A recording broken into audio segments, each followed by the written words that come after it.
pasó? Puerto Rico, Colombia, República Dominicana, Venezuela, Costa Rica. Dije Colombia, Honduras, República Dominicana, El Salvador, México, Honduras, Argentina, ya está Perú. ¡Viva Colombia! ¡Mira Colombia! ¡Qué lindo! ¡Mira las banderas! Móstramela, director, banderas de todo el mundo representadas aquí. Público ecléctico, gente que viene de todo el mundo, de todo el planeta a revivir y recibir la experiencia, que no aflojen los aplausos. Me encantan esas banderas de todo el mundo, por lo menos de América, gran parte de América. Dios te bendiga, Dios te guarde, ahí están. Que viva esa gente maravillosa, que viva nuestra gente. ¡Arriba! Descansen, batallón. Hay gente de todos lados y los que no traen banderas también, que dicen, no me avivé de traer la bandera de mi país. Y yo que me tengo que aprender los colores de todas las banderas. algunos me equivoco y me dicen, ¡ah! Pero bueno, son medio parecidas. Algún día me va a traer una de China y voy a creer que es de Colombia, pero es así. Dios te bendiga, Dios te guarde, gracias por estar ahí. Buenos días, buenas tardes, buenas noches. En momentos te voy a transmitir lo que creo Dios me dijo que te diga. Aquí hemos cantado, hemos dado toda la gloria al Señor. Decíamos recién antes de conectarnos que estuvimos casi, qué sé yo, 45, 50 minutos dejando en claro a quién pertenece toda la gloria. Eso es lo que hacemos cada domingo. Y a los que nos visitan virtualmente de todas partes, que están conectados a diferentes dispositivos, gracias por estar ahí, gracias por la fidelidad, por sembrar. Porque no solo nosotros localmente sembramos, sino que hay gente de todo el mundo que durante toda la semana dice, yo me alimento con River, y entonces nos han hecho su iglesia, su congregación, han hecho de estos mensajes sus mensajes para alimentarse, para nutrirse. Así que celebramos a toda esa gente maravillosa, que son cientos de miles literalmente. No lo hubiésemos soñado nunca, pero desde aquí, desde este humilde lugar de Anaheim, transmitimos para todo el mundo. Yo llegué ayer de un viaje de esos ajetreadísimos, que son 12 horas, 11 horas hasta Chile, 2 horas hasta la Argentina. Terminamos ya con todo el norte de mi país, son 23 provincias. Ahora nos queda un poquito del sur y ya terminamos, pasamos más de la mitad de la gira que estamos haciendo allá, al sur del país. Y a veces le pregunto a Dios, ¿por qué no hice la gira cuando vivía allá? Pero en realidad la hicimos en el 2000, 25 años después. No pensé nunca que todavía estaría yo con vida, predicando con gracia y favor, pero 25 años después regresamos y estuvimos en 2 provincias muy queridas. Una se llama La Rioja y otra se llama Catamarca. En La Rioja, como cuando lanzamos la conferencia, se repletó el teatro en 10 minutos por internet. En 10 minutos no había más entrada. Entonces tuvimos que agregar otra a las 5 de la tarde. Así que el miércoles a las 5 empecé la conferencia hasta casi las 8:30, y después a las 9 de la noche la segunda hasta casi las 12 de la noche. Y al otro día tomamos el avión, fuimos a la provincia de Catamarca, estuvimos en la tercera. Pero esto ocurría en La Rioja y Catamarca. Te lo quiero mostrar porque hay gente esperando de Argentina a ver si se pueden ver, y nosotros desde aquí también queremos mostrarte esto porque son ustedes los que oran por nuestra salud, para que Dios nos bendiga, para que Dios nos dé fuerza y fundamentalmente que mantenga nuestra mente intacta. Esto pasaba en la República Argentina. Ahí va. Los queridos riojanos, me gusta cada provincia de Argentina, no sé si pasa también en El Salvador, en México, en los distintos países, cada región tiene su dialecto, tiene su modismo para hablar. Entonces hay una provincia llamada Córdoba que dice, ¿cómo te va? Estamos contentos. Entonces estiran las voces, estamos contentos de tenerte con nosotros. Y los riojanos dicen, estamos aquí en La Rioja, contentos. Y cada provincia tiene su dialecto. No sé si pasa con los chilangos, con los que están en Culiacán, no sé si más o menos a ustedes se autorreconocen, pero los argentinos notamos mucho los tonos, y yo tengo el tono para Argentina de los que llaman porteños, ¿no? De los que son más de Buenos Aires o de capital. Trato de ser cada vez más neutro, pero obviamente el argentinismo me sale de adentro. Todos tenemos un pequeño argentino orgulloso queriendo salir todo el tiempo, así que lo cierto es que le mando un saludo muy especial a mi querido país, y la próxima vez vamos a estar dentro de 2 semanas en Mar del Plata, que es la parte de la costa atlántica. Dios los bendiga a todos, Dios los bendiga, y gracias a ustedes siempre por orar y por sostenernos. Gracias. ¿Estamos listos? ¿Sí?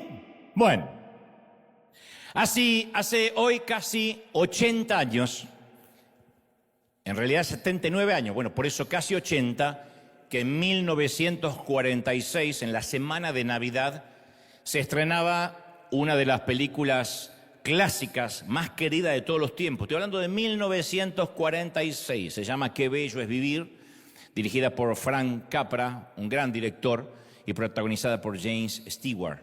Y toda la estructura remite al clásico cuento, para los que lo hemos leído de niños, de Charles Dickens, un cuento de Navidad. La historia navideña más famosa que existe, ¿no?, de Dickens. Bueno, esta película tuvo 5 nominaciones al Oscar, la recomiendo profundamente, muy sana, muy pura.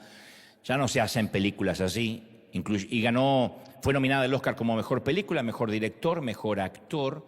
De hecho, el Instituto Americano del Cine la eligió como la película más inspiradora de toda la historia de la humanidad. Es por excelencia la mejor historia navideña y cuenta la historia de George Bailey, un hombre que llega a un punto en el cual se siente completamente fracasado y sin ganas de vivir. Se trata de un tipo honesto, él es un hombre generoso, diáfano, transparente, que siempre le ha resuelto los problemas a todo el mundo.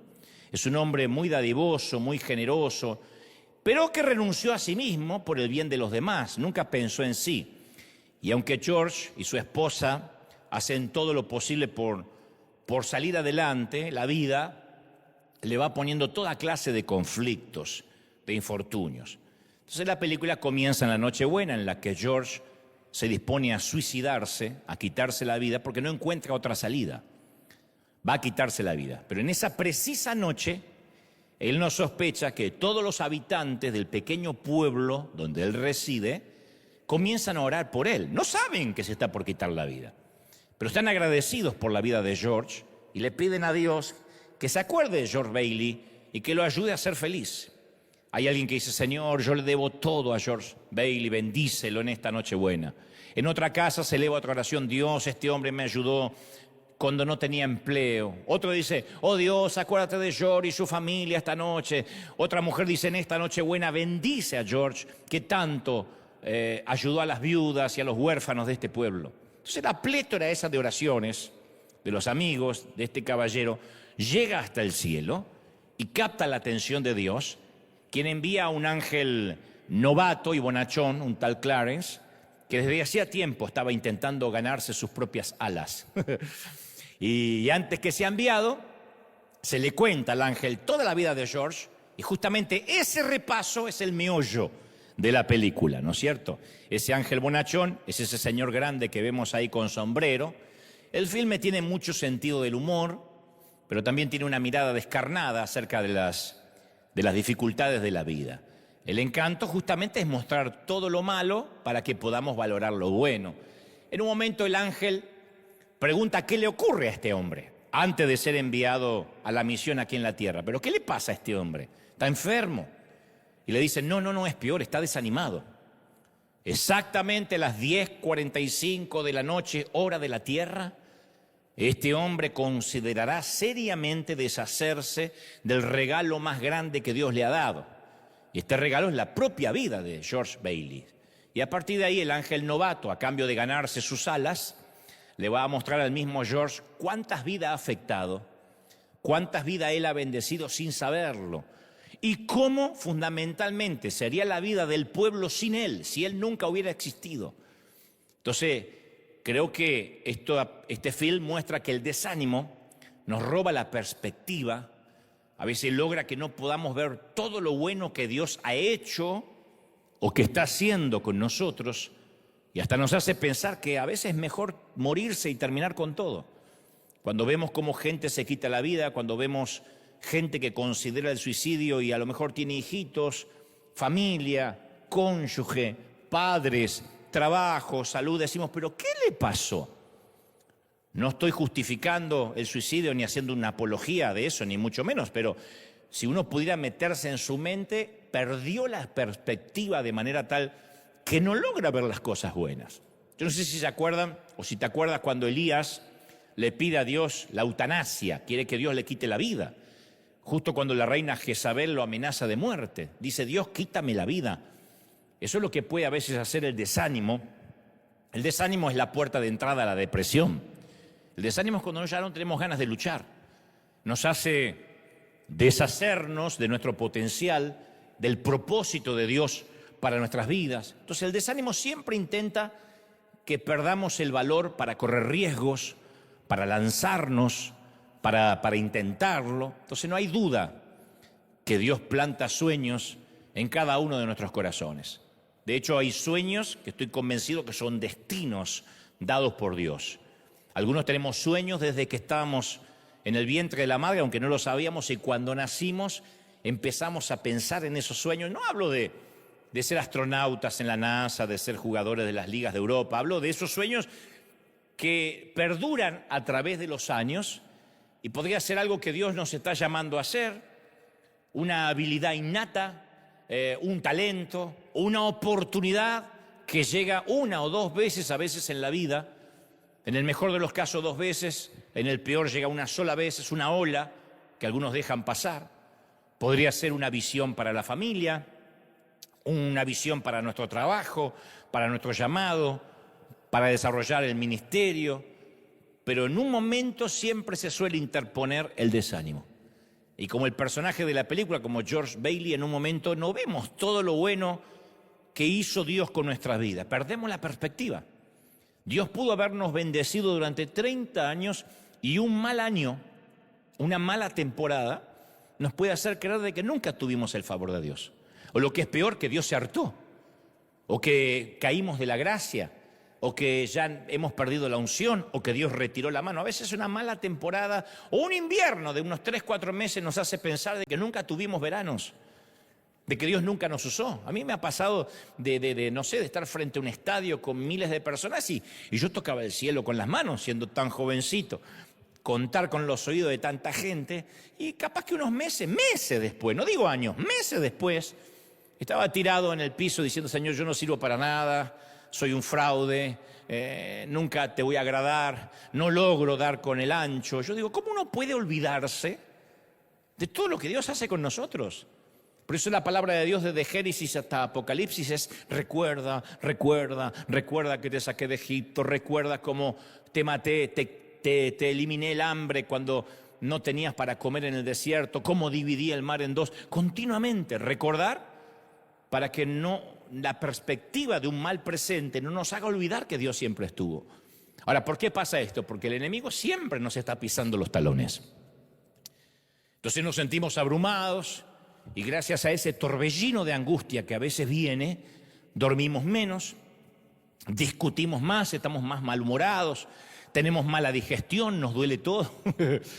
Entonces el exceso de estrés, el exceso de desaliento, el exceso de preocupación eleva nuestra presión arterial y también eleva el riesgo, fuera de broma, que muramos antes de tiempo.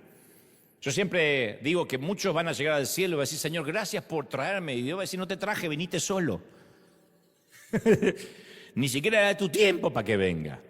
Según las estadísticas, apenas el 33% de la humanidad vive con una sensación de paz. El 33%. Y esto es independiente si son cristianos o no.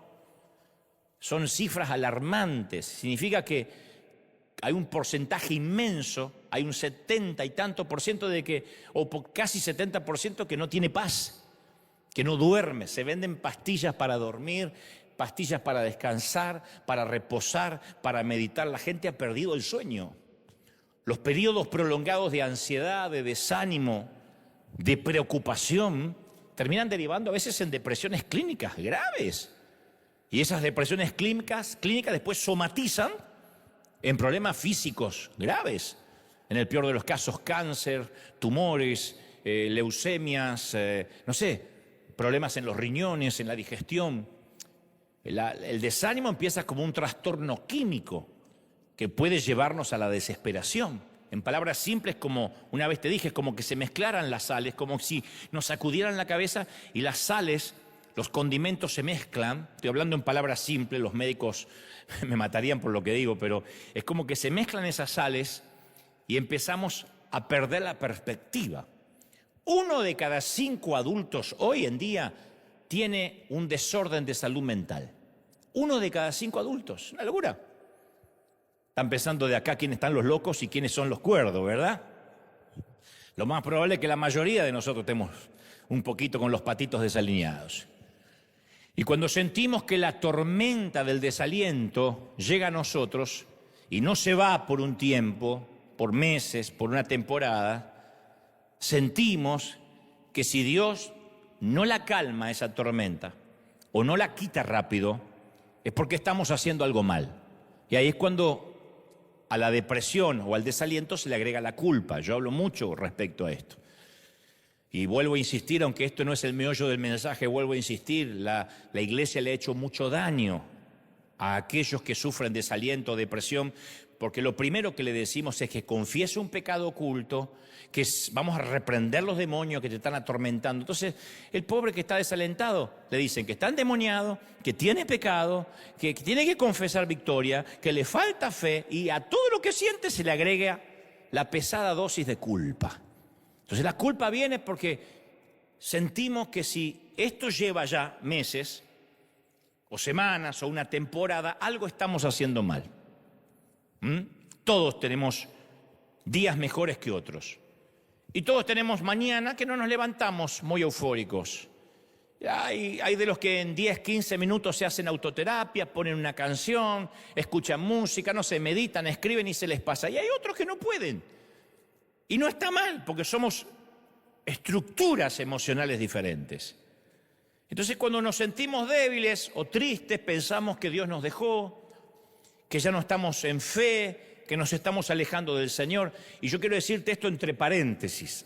¿Sabías que es posible estar débil y a la vez estar ungido? Uno puede estar débil y estar muy ungido. Este es un secreto.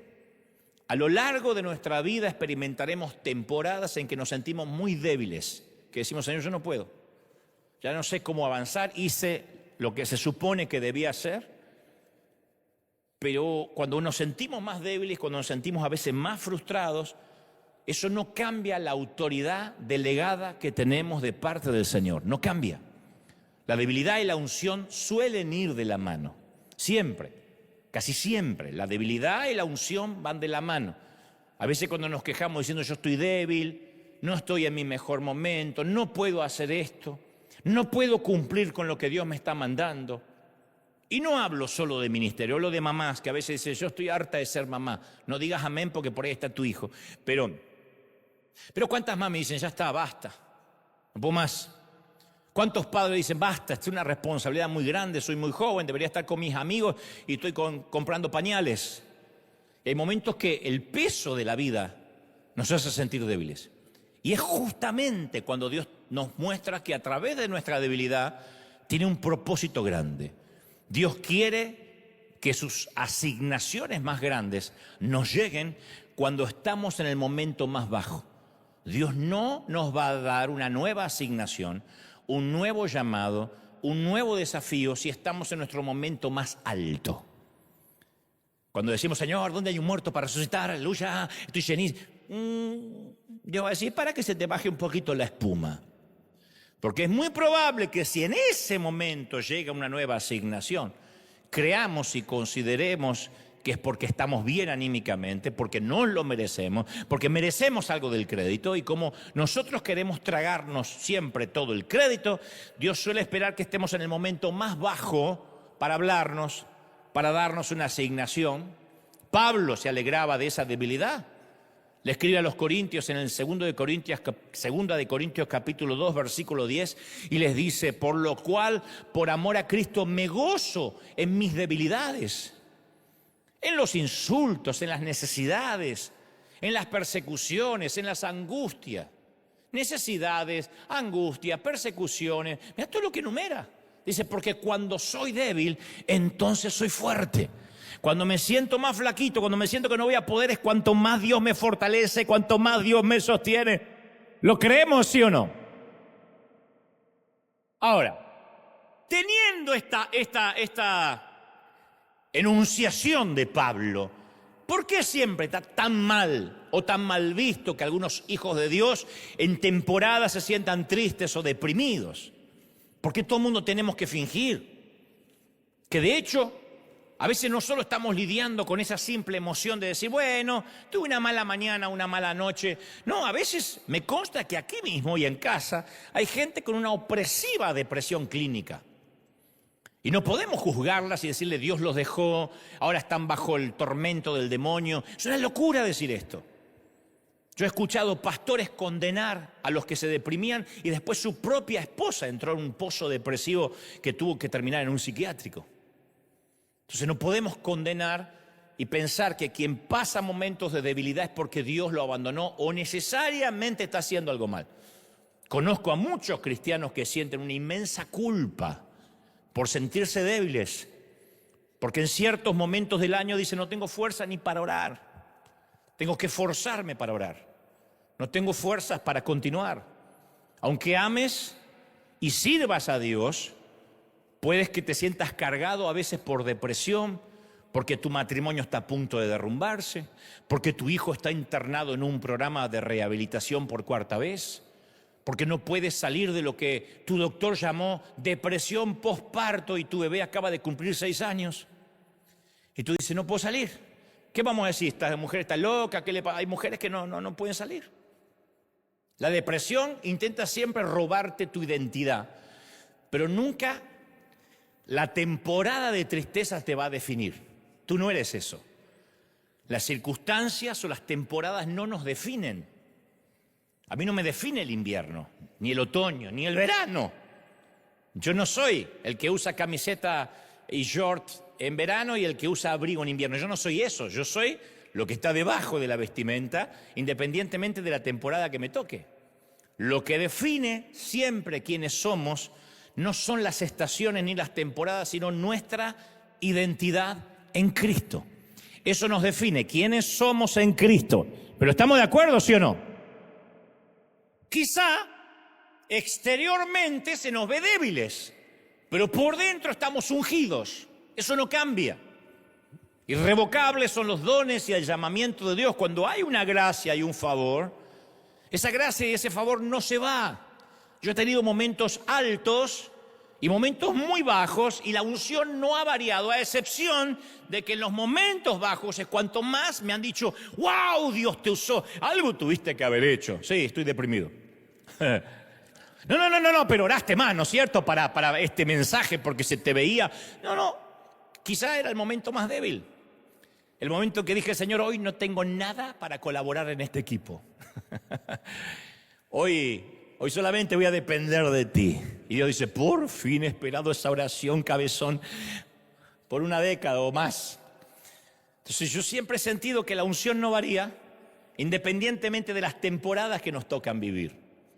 Por eso es una falacia decir, si yo me siento triste no puedo servir al Señor. Dios dice, bueno, te metiste entonces en el reino equivocado. Imagínate que nuestros servidores, que nuestra seguridad, que nuestro personal dijera, no, si estoy triste, sería como decir, si estoy triste no voy a trabajar. ¿Qué hace la gente que dice, si estoy triste no trabajo? Pierde el trabajo.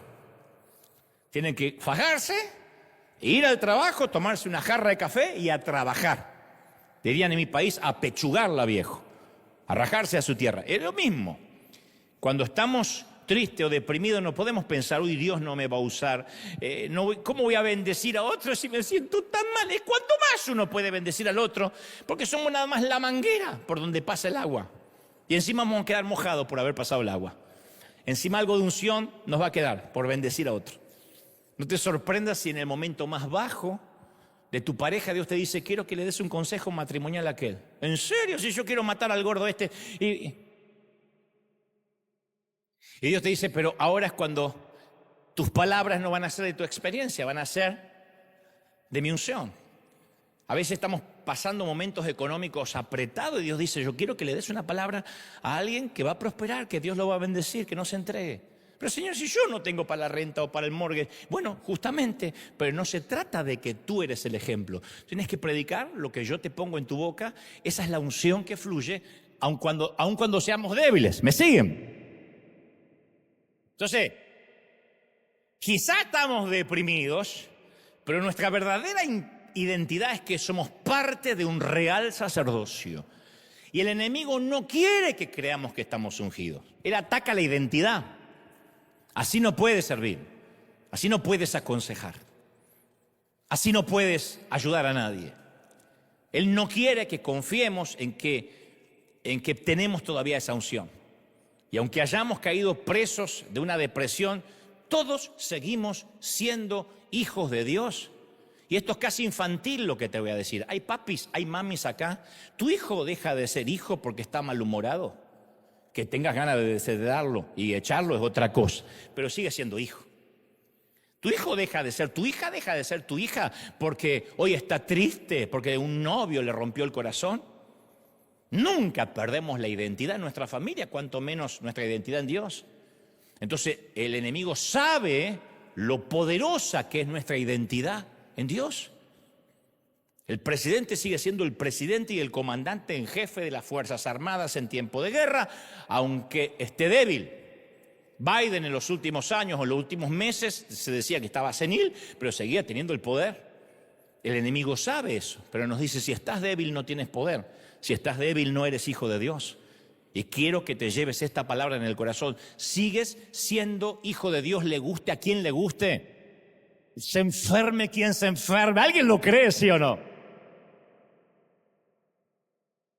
Pero si el enemigo consigue que abandonemos quiénes somos en Cristo, que olvidemos quiénes somos en Cristo, Él gana. Porque inmediatamente perdemos de perspectiva la identidad. Y como el personaje de la película del inicio, perdemos de perspectiva lo que Dios ha hecho con nosotros, lo que puede seguir haciendo. Entonces, solo porque hayamos fracasado en algo, solo porque estemos ahora metidos en un lío y no tengamos respuesta por el momento, solo porque nuestra carne sea débil o porque por el momento no tenemos ganas de reír y perdimos el gozo, nunca te olvides, nunca nos olvidemos de que sigues siendo una princesa, somos príncipes ungidos, eso no cambia, la identidad no cambia. ¿Me siguen, sí o no? No cambia. Tienes que decir, yo puede que me sienta débil, pero sigo siendo ungido. Puede que me sienta triste, pero soy un ungido triste. Soy un ungido débil. Soy un ungido con problemas. Soy un ungido metido en un lío. No cambia la identidad. Eso de que salimos de la unción, nos metemos en la unción, nos borran del libro de la vida, nos anotan en el libro de la vida, no existe. Nadie, dice el Señor, arrebata de mi mano los que son míos. Nadie puede arrebatar de la mano del Señor los que son de Él. Alguien tiene que celebrar más que eso, maravilloso, ¿sí o no? Ahora, quizá nuestro desánimo es a causa de que oramos por algo, por una situación, y parece que llevamos toda una vida sin respuesta. O nos sentimos con ganas de rendirnos después de recibir otro rechazo más, otra negativa, ya sea de crédito, de trabajo, de pareja. El desánimo se suele llevar la mejor versión de nosotros y deja la peor versión, la que no queremos que se vea. Juan el Bautista llegó a un punto en el que estaba tan devastado, no solo porque lo habían encarcelado, sino también porque quería ver si todo su ministerio había servido de algo. Le ha pasado a pastores, a mujeres y hombres de Dios que llegan al final de la vida y dicen, yo no sé si sirvió. Nunca te voy a decir quién, porque prometí discreción y sé que eso va a quedar entre quienes lo hablamos, pero no creerás el tremendo hombre de Dios que un día en la cocina de su casa, meses antes de partir a la eternidad, dijo, yo no sé si voy a ir al cielo o si valió la pena todo lo que hice. Le dije, pero si usted tiene esa duda, ¿pero qué pasa? ¿Hay algo malo? Me dice, no sé, pero a veces dudo si a lo mejor fui un fraude. Un hombre que salvó miles de almas. Y no porque se reconocía en pecado, sino porque se sentía débil. Me acuerdo que le dije, y si usted piensa eso, ¿qué me queda para mí? Pero hay un momento que todos pasamos por ese valle. Este es el mismo Juan el Bautista, que tenía una relación cercana y personal con Jesús y que había anunciado de Jesús y había dicho, este es el Cordero de Dios que quita el pecado del mundo. Ahora, Juan tuvo una revelación personal de quién era el Mesías, dijo, este es. Cuando se vino a bautizar, dijo, este es. Escuchó la voz de Dios, vio al Espíritu Santo descender como paloma, estaba la Trinidad para que todos la vieran ocularmente por primera vez. Dios hablando, el Espíritu como paloma y Jesús ahí. No hubo otra ocasión en que el humano pudiera contemplar la Trinidad de esa manera. Sin embargo, Juan en el final de su vida se siente lleno de dudas y abandonado. Y le envía un mensaje a Jesús preguntándole, ¿eres tú el que había de venir o todavía hay que esperar a otro? En otras palabras, Juan se preguntaba, como muchas veces nosotros, ¿fui yo que imaginé que Dios me usaba? ¿Pero realmente ocurrió aquello que creo que ocurrió? ¿No habré asumido una identidad equivocada? ¿Será que Dios me ama de verdad o me tiene de lástima? Entonces el desánimo nos hará cuestionarnos todo lo que creíamos. ¿Será que recibí el bautismo del Espíritu Santo o me inventé una lengua? ¿Será que realmente alguna vez Dios me usó para bendecir a alguien o siempre fui una carga? Entonces el desánimo nos hará retroceder a un lugar al cual ya no pertenecemos, a los atracones de comida, al consumo indiscriminado de las redes sociales, a buscar validación en los likes, en los me gusta, es decir, todo lo que nos haga sentir mejor temporalmente, cualquier cosa que nos suba la dopamina o que nos haga insensibles al dolor de querer terminar con todo. Quizá hemos recibido o creído una promesa de Dios, pero esa promesa se está tardando muchísimo y estás consumiendo tus fuerzas, incluso estás consumiendo tu fe y dice, es que ya se acaba otro año y no hay cambios. Quizá Dios nos ha dicho que estamos de camino a un lugar alto, a una nueva asignación, pero ahora mismo estamos atascados en un valle difícil y estamos entre la promesa y la provisión. Yo sé que hay gente aquí que hoy está entre la promesa y la provisión. Acá está la promesa, la provisión está allá y están justo en el medio. Si yo te preguntara, ¿tuviste una promesa de Dios? Sí. ¿Recibiste la provisión de la promesa? No. Y están entre la promesa y la provisión. Yo he estado en esa estación de la vida muchas veces. Tenía la palabra. Dios me había hablado, pero la provisión estaba más allá, a la vuelta de la vida. Y no la veía. Y tal vez uno se siente tan cansado que estamos dispuestos a olvidar la promesa y decir más, sí, yo continúo mi vida. ¿Qué estoy esperando? A lo mejor me la creí, a lo mejor yo pensé que Dios me iba a dar o que me iba a prosperar y no va a pasar nada. A veces hasta creemos que Dios cambió de idea y por eso guarda silencio. Imagínate pensar que Dios cambia de idea cuando dice la palabra que Dios es un Dios inmutable que no cambia, que su sí es sí, su no es no. Si Él dijo y dice que nos va a bendecir, nos va a bendecir. Dice, pensamientos de bien tengo para ti. Sí, y no de mal. Y a veces decimos, no, a lo mejor Dios cambió de opinión. Yo quiero que te grabes esto. Donde quiera que estemos ahora es temporal. Lo diré otra vez. Donde quiera que estés ahora es temporal. No permitamos que una simple temporada frustre la promesa eterna que Dios nos ha dado. A donde estamos es una temporada. Nadie vive un invierno para siempre, nadie vive un verano para siempre, nadie vive un otoño para siempre. Primera de Samuel 14 relata la historia de Jonatán, que te la voy a contar rápido, abuelo de pájaro, el hijo del rey Saúl. Saúl, necio como solía ser, declaró la guerra a los filisteos cuando no tenía armas, cuando los superaban en número, pero como el tipo era un petulante, dicen que casi un argentino, superó y era superado en armas, por lo demás le declaró la guerra a los filisteos. Sus soldados tenían solo herramientas de labranza, los únicos que tenían espada era Saúl y el hijo, el príncipe. Y a pesar del peso de desánimo que cayó sobre Saúl y su ejército porque los enemigos los rodearon, Jonatán da un paso adelante y le dice a su escudero, vamos a cruzar hacia la guarnición de estos paganos. Ahora de noche, vamos. Y dije, ¿para qué? Vos seguime, quizá el Señor nos ayude.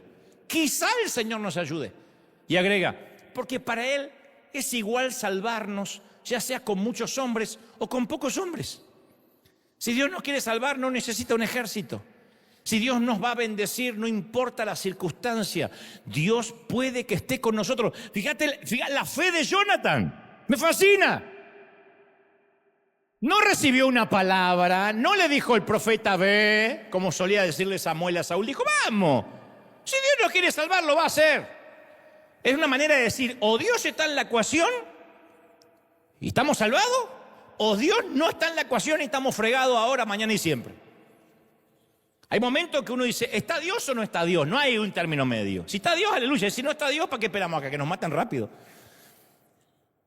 Y Saúl estaba totalmente ajeno a la valentía de su hijo. El tipo estaba sentado debajo de un granado, comiendo algo de fruta, diciendo, oh, no, esta es una tormenta muy difícil, no. Saúl tenía el espíritu de retirada. El espíritu de retirada es cuando dejamos de luchar, cuando dejamos de intentarlo, cuando dejamos de pelear por lo que creemos. El espíritu de retirada se había asentado sobre Saúl del mismo modo que a veces se asienta sobre nosotros. Y estamos entre la promesa y el destino, entre la promesa y la provisión, y nos viene el desánimo, que es el espíritu de retirada. No peleo más, no oro más por mis hijos, no peleo más por mi pareja, no lucho más para sostenerme, me rindo.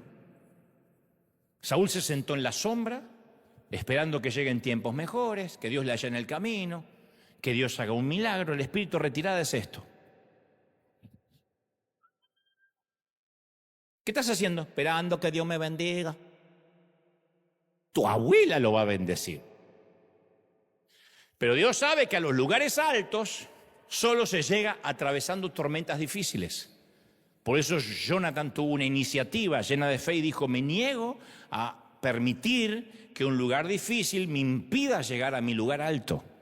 Me niego a permitir que las noticias, que el cumplimiento incluso del Apocalipsis, lo cual me alegra, me impida llegar al destino que Dios me prometió de este lado del sol. ¿Alguien lo está recibiendo, sí o no? Voy a pelear. Se va el espíritu de retirada. Si queremos vivir lo que Dios nos ha prometido, a veces vamos a tener que levantarnos e ir por eso. Dirían los españoles, a por eso, a por ello. Hay que momentos que hay que levantarse y decir, a por eso. ¿Y pero Dios te habló? No sé. Pero si me quedo acá, estoy seguro que no me habla. Si me quedo acá, estamos fregados igual. En cambio, si avanzo, tengo un 50% de que quizá Dios nos bendiga. No podemos recibir un milagro sin una tormenta en el medio. Es la tormenta, es la crisis lo que produce el milagro, no la quietud. Es esta crisis, es el invierno lo que produce el milagro. Entonces, si ahora, acá o en casa, estás pasando por la mayor tormenta que jamás hayas vivido en toda tu vida, significa que estás más cerca del mayor milagro que jamás hayas vivido en toda tu vida. Te lo prometo, así funciona. Es un patrón, es un modus operandi. Dicho esto, me gustaría que me prestes más atención todavía para lo que te voy a decir, porque hemos llegado a la savia, a lo medular de la cosa. Quiero que me prestes mucha atención. Sé que me la estás prestando, pero no se distraigan. Y principalmente en casa, saca la olla del fuego. Hay tiempo para el guiso. Quiero que me prestes atención. En muchas ocasiones y en muchos mensajes hemos recordado que Dios calma nuestras tormentas. ¿Lo creemos? ¿Sí o no? Dios calma. ¿Queremos que Dios calme las tormentas? ¿No es maravilloso? Bueno, hay tres que quieren que calme la tormenta, otros les gusta. ¿Queremos que Dios calme las tormentas, sí o no? ¿Sí? Muy bien. Tal como sucedió con Moisés. Detrás tenía al faraón, al ejército de los muchachos, furiosos, iracundos. Delante tenía las olas espumosas del Mar Rojo. Alrededor millones de israelitas nerviosos. La única vía de escape del patriarca era mirar hacia el cielo. Estaba entre la espada y la pared. La cuestión es que clamó a Dios, el mar se abrió, los israelitas cruzaron como por suelo seco, Egipto quedó atrás. Así es, muchas veces Dios calma nuestras tormentas y como en las películas gringas, americanas, llega a último momento la caballería. Así ocurrió con Daniel. Al profeta lo habían invitado a cenar a la fosa de los leones. Lamentablemente él era el menú para la cena. Y Daniel decidió orar antes de la comida. Y los leones fueron incapaces de abrir la boca. Así es, sin duda, muchas veces Dios calma nuestras tormentas y la caballería, insisto, llega en el último minuto. Así fue con Pablo y Silas. ¿Cómo se iban a imaginar que en Filipos los iban a enviar a la cárcel por predicar? Las autoridades los encerraron en un calabozo, la ejecución estaba decidida. En cuestión de minutos pasarían de cantarle a Dios en la cárcel a cantarle a Dios en persona. Sin embargo, Dios tenía otros planes. Abrió la celda, ablandó el corazón del guardia. Pablo y Silas quedaron libres y el guardia se bautizó y la tormenta quedó atrás. Insisto, lo diré otra vez, muchas veces Dios calma nuestras tormentas. Extirpa el cáncer, traslada al jefe malhumorado a otra sucursal. Recibimos un dinero del cual no contábamos. A veces viene el soplo de Dios, dispersa las nubes para que el cielo invernal se convierta en un cielo primaveral. Así que lo diré por última vez, a veces Dios calma nuestras tormentas, gloria a Dios por eso. No obstante, muchas veces Dios elige calmar a sus hijos. En lugar de aquietar la tempestad, aquieta al marinero. En lugar de eliminar la enfermedad, elimina el miedo a la enfermedad. En lugar de borrar la deuda, borra la duda. La tormenta continúa un tiempo más, pero sus hijos ya no se inquietan, los marineros no se inquietan. De hecho, hasta pueden tomarse una siesta, porque Dios también es el Dios de las tormentas. Dios es el Dios de las tormentas. ¿Lo creemos, sí o no? Mira, yo cuando leo la historia de Jesús durmiendo en la barca en plena tormenta, me digo, ¿qué debería asombrarnos más? ¿Que Jesús calmó la tormenta o que dormía despreocupado? Porque decimos, qué lindo, se paró y dijo, tormenta, quiétate, pero estaba durmiendo en la tormenta. ¿Cómo se puede dormir en la tormenta? ¿Qué tipo de paz hace que alguien duerma durante una tormenta? La barca rebotaba, las olas cruzaban la cubierta, los discípulos gritaban, el cielo tronaba, Jesús roncaba. Imaginen la historia.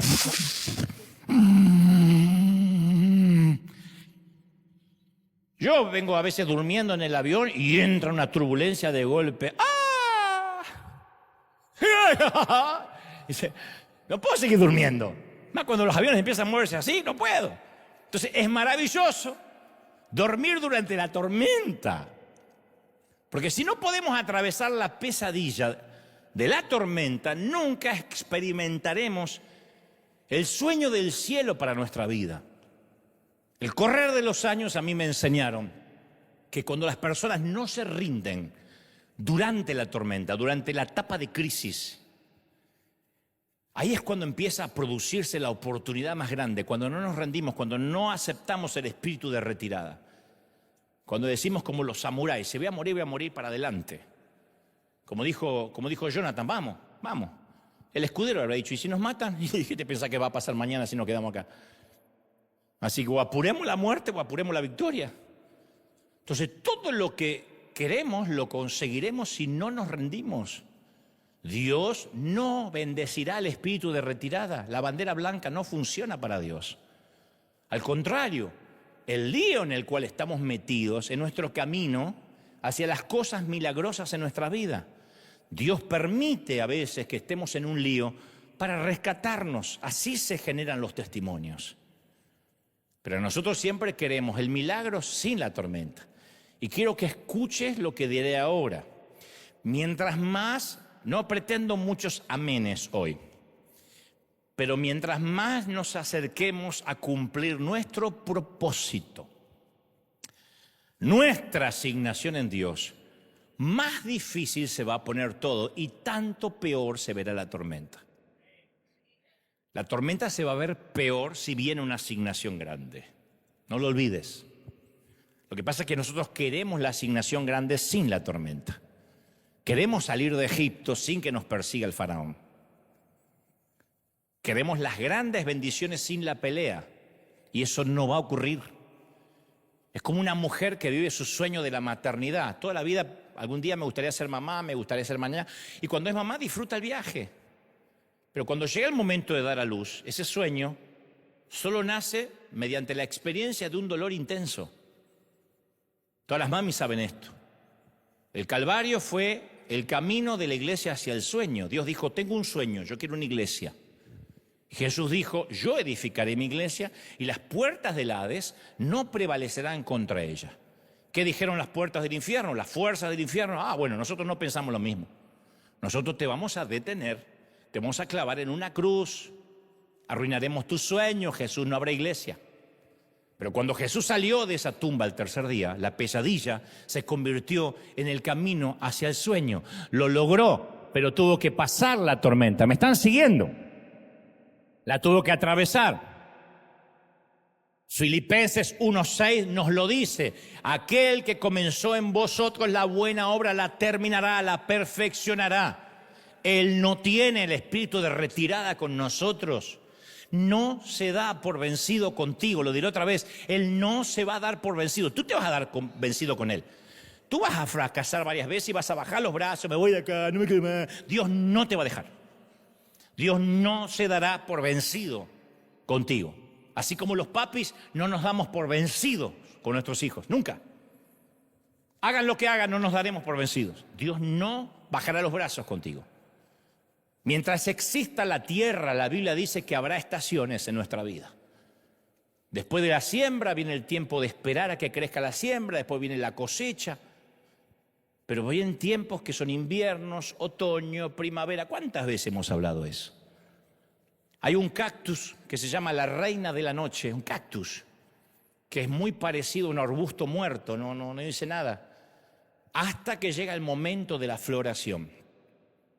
Y durante una sola noche en todo el año, florece con flores blancas de unos 20 centímetros de ancho. En una sola noche, tiene flores por una noche. Estamos hablando de 364 días para esperar una floración. 364 días. Hay otra planta que se llama el lirio gigante del Himalaya, que produce flores blancas y moradas de 3 metros de altura, pero cada 7 años. 7 años esperando para florecer. Alguna soltera me tiene que decir amén. 7 años. Y respecto al cactus, responde el soltero: 7 años. Entonces, ¿qué estamos esperando hoy? Que nos produce un nudo en el estómago por la ansiedad. ¿Qué oraciones llevamos sin recibir, sin tener respuesta tanto tiempo que nos hemos metido en la cueva del desánimo? 7 años esperando una floración. Pero yo quiero florecer antes. 364 días esperando florecer una noche. No fue un error de fábrica, no fue un lote fallado de plantas. Dios dispuso así para enseñarnos algo. Ahora tengo una pregunta más. ¿Alguna vez te regalaron un artículo especialmente diseñado para ti? Puede ser una cadenita. A mí me han regalado tazas con mi nombre, algún termo. Me han hecho hasta algún muñequito que se parece a mí. Me dice, algunos me hacen cada muñequito. Que yo digo, ay, Satanás, me hacen cada. Que dan ganas de pincharlo al muñeco. Pero hay hasta aplicaciones que están diseñadas específicamente para cada usuario en particular.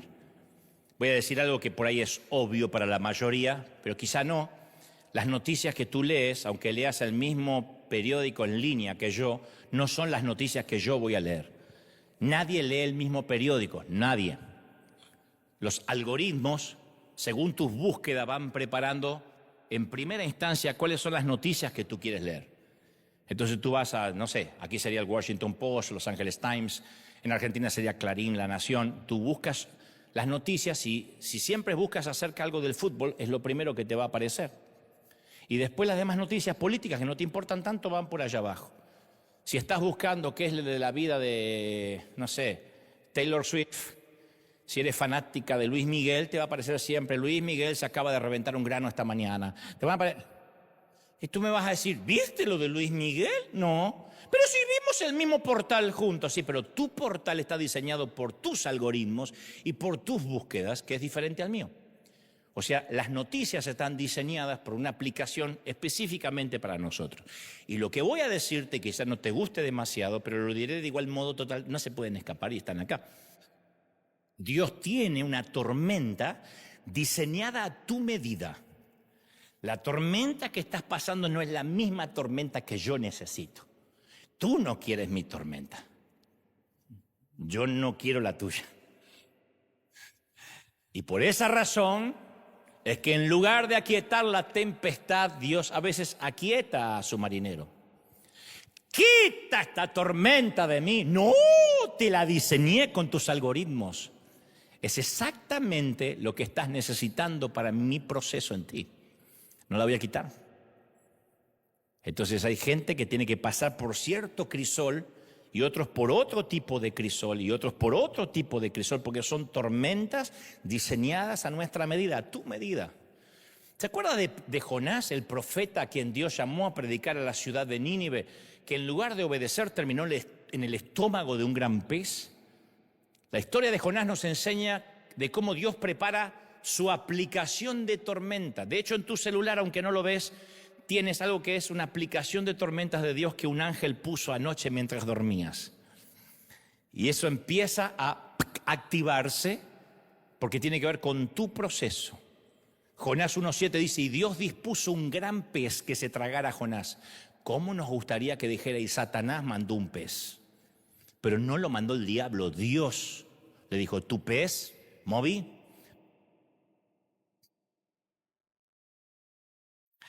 tú vas a tragar a mi profeta. Y lo cuidó al pez, lo crió de chiquitito. Y le dijo, tú vas a, seguramente habló con mamá pez, papá pez, y le dijo, tendrán un pez que tendrá un propósito en la Biblia. Cuídenmelo. Tienen que tragar a un cabezón que necesita ser tragado y vomitado. La aplicación de Jonás es que fuera vomitado por un pez. Tal vez si era otro profeta hubiese sido defecado por el pez. Pero con el vómito le alcanzaba al profeta. Después leemos que Dios dispuso una planta que creciera sobre Jonás para que su sombra le creciera sobre la cabeza. O sea, Dios diseñó otra aplicación y dijo, acá le voy a poner una plantita para que esté justo para darle sombra cuando este tipo venga lleno de jugos gástricos del pez. En el siguiente versículo la Biblia dice que Dios preparó y diseñó una cosa más para Jonás, un gusano. El gusano de Jehová. ¿Pero qué es que Dios cuide un gusano? Dios dice, ese es mi gusano, mamá gusano, papá gusano. Y aquí mamá gusano, según el tiempo de la vida tendrás un gusanito. Y ese gusanito tendrá un propósito, que será picar, contaminar el arbolito que también preparé para Jonás, para que Jonás el sol le calcine la pelada y se dé cuenta de que si se preocupa por una planta, ¿cómo no me voy a preocupar yo por Nínive? Bueno, en fin, un pez, una planta, un gusano, todos diseñados para que Jonás cumpla su asignación. Si Dios te dio una asignación y un llamado, va a usar un pez, va a usar una planta, un gusano, una suegra, un jefe, lo que tenga que usar. Dios no tiene una talla única para todos. Él diseña la tormenta perfecta para cada uno de sus hijos. Él sabe cuánto podemos soportar. Él sabe nuestra estructura emocional y sabe de qué estamos hechos. Tal vez tu tormenta me termine quebrando a mí en una semana y tú pasaste años capeando la tormenta. Tal vez hay mucha gente que no soporte mis tormentas. Una semana de mis tormentas te liquidaría, o tal vez no. Dios sabe cómo hablar con cada uno de nosotros. Yo hace poco leí algo interesantísimo que llamó mi atención y que sirve como ejemplo de lo que trato de decir. Te voy a dar esta trivia, te la voy a regalar por la misma ofrenda que después vas a poner. Mirá. Dios no le habla por igual a los hombres que a las mujeres. Con este tema de igualdad de género, sí, porque nosotros también merecemos que Dios nos hable, sí, pero Dios no le habla igual. Lo siento, I'm so sorry. Cuando Dios quería hablarle a un hombre, los hacía salir de su comodidad y los hacía subir a una montaña. Noé subió al Ararat, Moisés subió al Sinaí, Elías subió al Horeb, Josué subió al monte Ebal, Jesús subió a la montaña a orar. Sin embargo, cuando Dios quería hablar con una mujer, no la llamaba a subir al monte. Él descendía y la visitaba. Agar fue visitada, le gustó. Mirá cómo les gustó. Son terribles. ¿Hablamos de quién comió la fruta primero?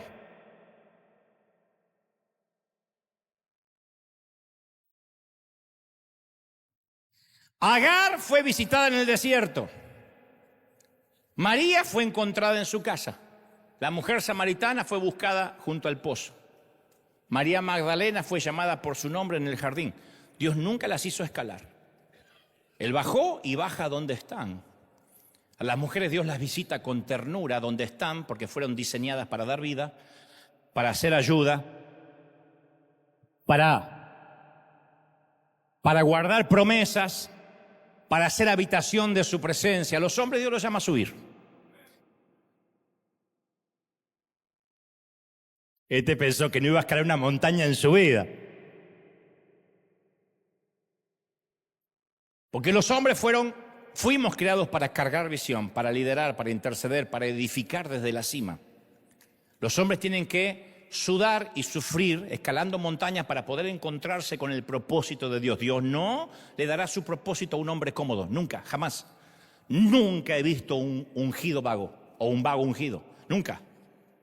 Dios lo llama a subir, a correr riesgo para dar visión, para dar ley, dirección, responsabilidad. Pero Dios viene a las mujeres donde quieran que estén. No hay una sola ocasión que Dios le dice a una mujer, sube a la montaña que te quiero hablar. Dios habla diferente porque nos creó a cada uno con intención. A los varones Dios nos entrega la visión en la cima, a ellas el propósito en la cercanía. Un mismo amor, dos diseños diferentes. El problema surge cuando los hombres pretenden que la mujer escale montañas. O cuando la mujer pretende que el hombre se quede en la casa para que Dios lo visite. Ay, quédate viejo, que Dios te habla acá. Panza va a juntar, panza y cerveza. Entonces, Dios diseña una manera de comunicarse a nuestra medida. Tiene tormentas a nuestra medida, no hay talla única. Pablo es el ejemplo de ser piloto de tormentas. Sufrió naufragios, golpes, arrestos, la cárcel. Y en Hechos 26 lo vemos delante del rey Agripa para testificar en defensa de su propia vida. Y me encanta que Agripa le dice, bueno, Pablo, ¿tienes algo que decir? Y me encanta la respuesta de Pablo, me dice, no, me tengo por dichoso, rey Agripa. Dichoso, me tengo por dichoso. ¿Cómo por dichoso? Si te vamos a cortar la cabeza. Bueno, seré un decapitado dichoso. Entonces, cuando las tormentas en la vida se ponen feas, nuestro acto reflejo es deprimirnos. Es un sentimiento natural, pero no tiene que ser permanente. Uno tiene que decir, yo me tengo por dichoso, porque si tengo una tormenta diseñada para mí, es porque también hay un propósito. Este no es un asunto de la mente sobre la materia, no es un estado de positivismo, no. Es una decisión de vivir por fe y no por temor. En el caso de Pablo estamos hablando de un hombre que estaba a minuto de ser decapitado y sin embargo decidió tenerse por dichoso. Estoy dichoso, rey Agripa. Todos tenemos el poder de decidir, siempre lo tuvimos, siempre lo tendremos. Podemos enfocarnos en el problema o enfocarnos en la promesa de Dios.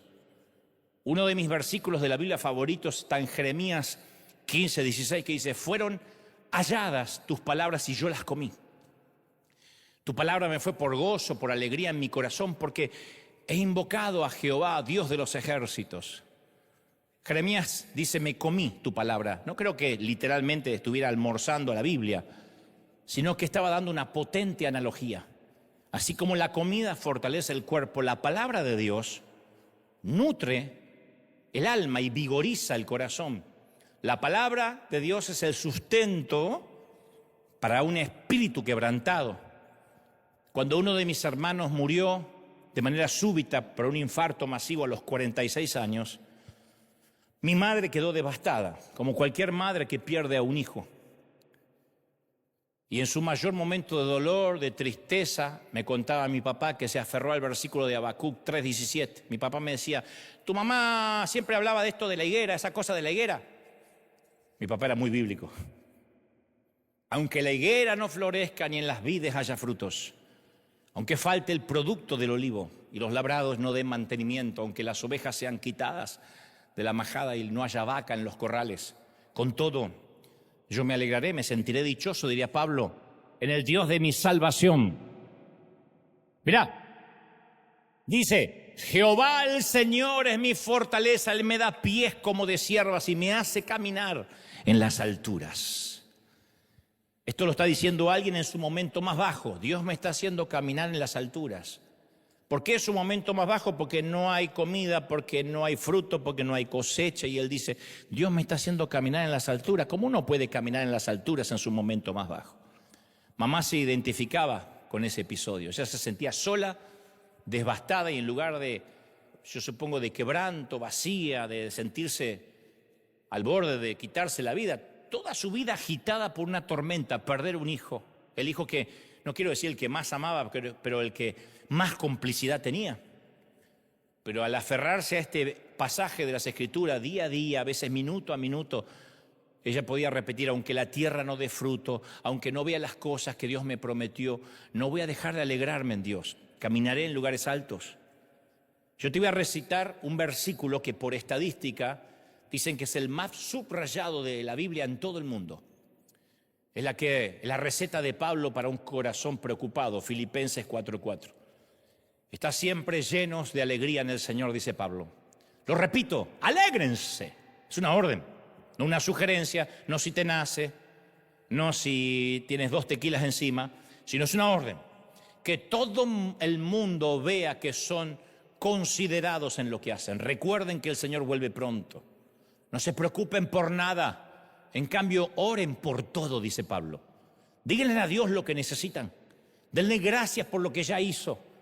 Y así experimentarán la paz de Dios, que supera todo lo que podamos entender en nuestro sentido común. Y la paz de Dios cuidará tu corazón y tu mente mientras que vivas en Cristo Jesús. Y Jesús nos añade en Juan 14:27, nos añade una garantía. La paz os dejo, mi paz os doy. Pero no como el mundo, sino que te doy una paz que no es igual a la que el mundo puede darte. No se turbe tu corazón, no tengas miedo. No tengas miedo, lo que le decimos a un chiquito que tiene miedo de que el fantasma salga del closet. Jesús contrasta 2 tipos de paz, la que ofrece el mundo y la que ofrece Él. La paz que ofrece el mundo siempre depende de las circunstancias, de que no haya tormentas. Si el clima está lindo, si el tránsito está tranquilo, si el salario sube, si el colesterol baja, si mi cónyuge está feliz, si mi suegra es deportada. No. Dije eso, lo pensé. Sonaba mejor en mi mente. Si el vuelo sale horario, sí. La verdadera paz no es aquella en la que Dios calma la tormenta, sino cuando tenemos paz en medio de la tormenta. Hay veces que Dios calma las tormentas, pero hay veces que Dios da paz en medio de la tormenta. Y ese es el verdadero milagro, porque significa de que el Señor está con nosotros, durmiendo con nosotros. Está en la proa. Cuando se desata una tormenta o nos atraviesa un huracán, toda la familia puede que esté preocupada. Hay alguien que nunca se preocupa en una familia ni por un huracán, ni por un tsunami. ¿Saben quién no se preocupa nunca en la familia? El bebé. El bebé lactante, cubierto con la mantita, prendido como garrapata al pecho de su madre, es la persona más tranquila en cualquier crisis familiar. Tiene una paz. El bebé tiene la paz de la mamá, el calor de su cuerpo, los nutrientes de su leche, el consuelo de su arrullo, la seguridad de su presencia. Si lo arrancan de los brazos de la madre, surgiría el miedo, claro. Sin embargo, cuando está cerca de ella, el bebé es la persona más tranquila en medio de cualquier tormenta. Mi pregunta es, cuando las cosas se ponen difíciles, ¿somos uno de los familiares preocupados o el bebé tranquilo? ¿Somos la suegra o el bebé? Entonces Dios quiere darnos lo que la madre le da a su bebé, su calor, sus nutrientes, su seguridad. Escuchamos las noticias, vemos asesinatos en vivo. ¿Y qué hacemos? ¿Nos preocupamos? ¿Vamos a andar armados por la vida? ¿O nos arrullamos y nos ponemos cerquita del pecho de Jesús? Ahí es cuando tenemos la paz de Jesús. Arrancamos la maleza de los pensamientos catastróficos y los reemplazamos con verdades como esta. Y la paz de Dios, que sobrepasa toda mente, guardará nuestros corazones. Lo diré otra vez, a veces Dios calma la tormenta, a veces Dios calma a sus hijos. Yo prefiero la segunda, porque significa que tengo una aplicación de tormenta para mí. Y si tengo una aplicación que Dios diseñó, si Dios preparó un pez para mí, una planta para mí y un gusano para mí, es porque yo soy un profeta. Me gusta eso. Es porque hay un propósito. ¿Lo recibimos o no? Me gusta eso que a veces en lugar de aquietar la tempestad, Dios aquieta al marinero. En lugar de eliminar la enfermedad, elimina el miedo. En lugar de borrar la deuda, elimina la duda. La tormenta continúa, pero sus hijos ya no se inquietan. Eso es magnífico. Conozco un hombre de Dios que conoce esa paz. La paz en medio de la tormenta. Es un evangelista que ha servido por años a la iglesia en todo el mundo. Y hace relativamente poco le diagnosticaron cáncer de páncreas y de hígado, pero la noticia no lo derrumbó. Al contrario, hay un posteo que escribió: apenas escuché el diagnóstico, pasé una nueva dimensión, pasé a una nueva dimensión de su presencia, del amor, de la gracia de Dios. Lo que tanto enseñé y prediqué durante años se convirtió en una realidad palpable en 3 dimensiones que yo no había experimentado nunca. Estoy experimentando una comunión ininterrumpida cada minuto y cada día de mi vida. Él sigue colmando mi alma con su presencia, con su misericordia y con su consuelo. Y luego agrega y añade: no puedo plasmar con palabras lo que me está revelando el Señor en esta temporada, pero nunca había tenido una conciencia clara de su presencia, a pesar de que prediqué 40, 50 años acerca de Él. A este hombre Dios todavía no le ha quitado el cáncer, no sé si se lo quitará, pero le dio calma, le dio paz en medio de la tormenta, calmó al marinero. Conocí a otra mujer que experimenta esa misma paz. Enterró a su madre hace unos meses. La semana pasada la señora me esperó durante horas y horas en el hotel donde yo me hospedaba. Le dijeron que era probable que no me viera, que no sabían a la hora exacta, que yo saldría de mi cuarto hacia el aeropuerto. Y la mujer, muy amable y muy decidida, dijo: si no molesto, yo voy a esperar aquí. Esperó 2 días. El primer día no me cruzó, yo me fui directo a la presentación, pero se quedó toda una tarde.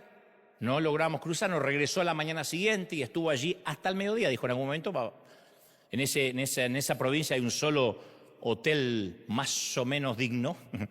Y dijo: seguro está aquí. Finalmente bajé al lobby y ella empezó a llorar. Dijo: solo quería verte a los ojos y agradecerte por darle fuerzas a mi mamá en sus últimos años. Ella te escuchaba todos los días. Para ella no existía Netflix, ni HBO, ni Disney. Veía tus mensajes como si fueran capítulos de una serie. Y la alentó en sus días más difíciles. Me decía: vamos a ver 2 capítulos de Dante. Y ponía. Yo quería agradecerte en nombre de ella y el mío. Me dio un abrazo y me dijo: mi primer empleo, una nota de color, fue en este hotel. Ahora llevo 1 año sin trabajar. Pero bueno, eso no viene al caso. Y le dije: ¿cómo te sientes? Y me dice: sé que algo bueno va a salir de todo esto, pero me sorprendo la paz con la que se fue mamá y la paz que yo tengo en medio de esto. O sea, Dios no la apartó de la tormenta, pero la calmó a ella y a su madre en pleno aguacero. Y no hubo peor tormenta que aquella que embistió contra el jardín de Getsemaní, y nunca nadie oró con más pasión que Jesús en vísperas de su muerte. Jesús dijo: Padre, ¿podrías calmar esta tormenta? Dios lo había hecho por Moisés, lo había hecho por Daniel, luego lo había hecho por Pablo, por Silas. No podía hacer lo mismo con su propio hijo. No era demencial hacer esa pregunta. Señor, ¿podrías pasar de mí, Padre, esta copa? Desde luego que Dios podía, pero no lo hizo. La cruz formaba parte del plan de Dios para redimirnos. Entonces nuestro Padre no calmó la tormenta, pero calmó a su Hijo. Y Jesús marchó al Calvario en paz, una paz ilógica, proveniente del cielo, capaz de afrontar la muerte con una sonrisa. Nosotros tenemos la promesa de esa misma paz. Entonces le ruego a Dios hoy que calme tu tormenta, porque me encantaría, nada me gustaría más que escuchar tu testimonio de cómo Dios la calmó. Pero si no lo hace, voy a orar para que Dios te calme a ti, para que halles esa paz que sobrepasa todo entendimiento y sentido común. Y a propósito de la película Qué bello es vivir, con la cual comencé este mensaje, hay un detalle fabuloso casi al final. La puedo spoilear, alerta de spoiler. El ángel asignado para ayudar a George se llama Clarence, y es uno de los personajes más destacados del largometraje, el ángel.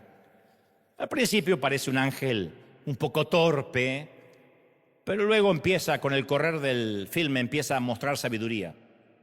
Tras mostrarle a George la vida que se perdería y darle una valiosa lección, Clarence regresa al cielo habiendo cumplido su misión. Y en los momentos finales de la película suena una campana del árbol de Navidad y la hija pequeña de George le recuerda que ese sonido significa que un ángel en el cielo ha conseguido ganarse sus alas. Y en ese momento George mira hacia arriba, guiñando el ojo, y felicita a su ángel por el ascenso, suponiendo que por fin en su arribo a la eternidad se había ganado sus merecidas alas. Obviamente solo es un cuento de Navidad. Dudo que los ángeles tengan que ganarse sus alas. Pero la película encierra una gran verdad. A veces Dios calma la tormenta, a veces nos calma a nosotros. En lugar de aquietar la tempestad, aquieta al marinero. En lugar de eliminar la enfermedad, elimina el miedo. En lugar de borrar la deuda, borra la duda. Algunas tormentas continúan, porque precisamente fueron diseñadas para nosotros. Pero en ambos casos, sea que calme la tormenta o que nos calme a nosotros, los ángeles siempre acampan a nuestro alrededor.